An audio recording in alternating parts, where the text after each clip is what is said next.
Hi hello welcome to జాట్ TV.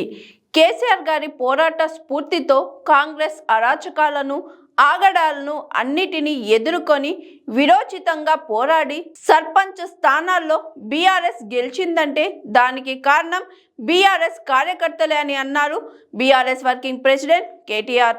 ఈ గెలుపు ఖచ్చితంగా మీది మాత్రమే, మీరు మాత్రమే కొట్లాడి గెలిచినారు.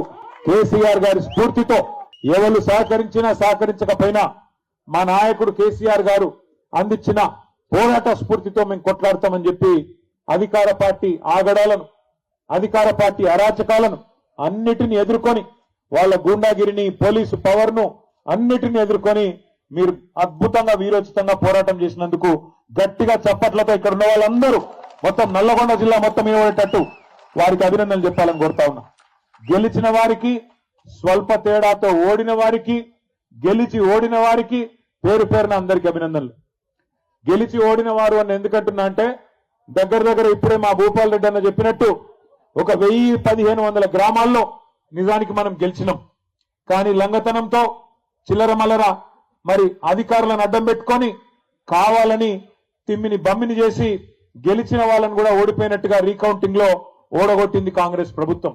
అయినప్పటికీ దాదాపు రాష్ట్ర వ్యాప్తంగా చూసినట్టయితే మరి ముఖ్యమంత్రి కాలికి బల్పం కట్టుకొని 2 ఏళ్ల విజయోత్సవాల పేరిట జిల్లా జిల్లా తిరిగిండు. స్థానికంగా ఉండే ఎమ్మెల్యేలు బెదిరించిండ్రు, మీకు ఇందిరమ్మ ఇండ్లు రావు, ఫలానా పథకం రాదు, ఫలానా పథకం రాదు అని బెదిరించిండ్రు. కాలికి బల్పం కట్టుకొని ఎమ్మెల్యేలు, అధికార పార్టీ ఎమ్మెల్యేలు ఊరూరు తిరిగిండ్రు. ఇంకా చాలా రకాలుగా అధికార యంత్రాంగాన్ని అడ్డం పెట్టుకొని బెదిరించినారు. ఇన్ని చేసిన రాష్ట్ర వ్యాప్తంగా నిజాయితీగా కనుక ఎన్నికలు జరిగింటే 60% టచ్ అయ్యేది.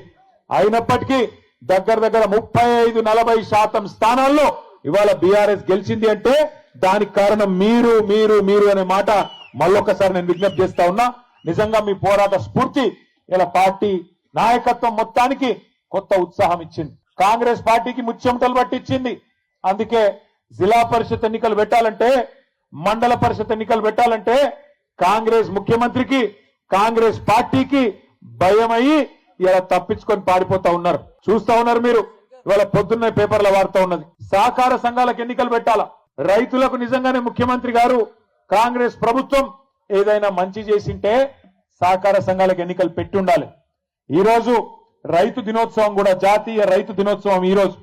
ఈ జాతీయ రైతు దినోత్సవం రోజు ఒక రైతు బిడ్డగా నేను ముఖ్యమంత్రి గారిని అడుగుతా ఉన్నా, నీకు నీ ప్రభుత్వానికి ఏమైనా నిజాయితీ ఉంటే, నీకు నీ ప్రభుత్వానికి నిజంగానే వ్యవసాయదారులకు ఏమైనా మంచి చేసినామనే నమ్మకం ఉంటే, దమ్ముంటే సహకార ఎన్నికలు పెట్టమని చెప్పి గట్టిగా నల్లగొండ వేదికగా నేను డిమాండ్ చేస్తా ఉన్నా. తప్పించుకోవచ్చు కొన్ని రోజులు, అధికారం ఉంది కదా, నామినేషన్ల ద్వారా పదవులు నింపుకున్నాం కదా అనే ఒక తొంపుతో తప్పించుకోవచ్చు. కానీ వాళ్ళ రాష్ట్రంలో ఉన్న వ్యవసాయదారులందరూ, వ్యవసాయ కూలీలు గాని, వ్యవసాయదారులు గాని అందరూ తీవ్రమైన కోపంతో ఉన్నారు. ఆ కోపం కొద్దిగా సర్పంచ్ ఎన్నికల్లో కనబడ్డది. సహకార ఎన్నికలు పెడితే రైతులు కర్రుగాల్చి వాత పెడతారనే భయంతో ఇలా నామినేటెడ్ పద్ధతుల్లో ఆ పదవులు నింపుకునే ప్రయత్నం చేస్తా ఉన్నాడు ముఖ్యమంత్రి గారు. Hi, this is Swathi. Like చేయండి, షేర్ చేయండి, కమెంట్ చేయండి అండ్ సబ్స్క్రైబ్ చేయండి GR TV.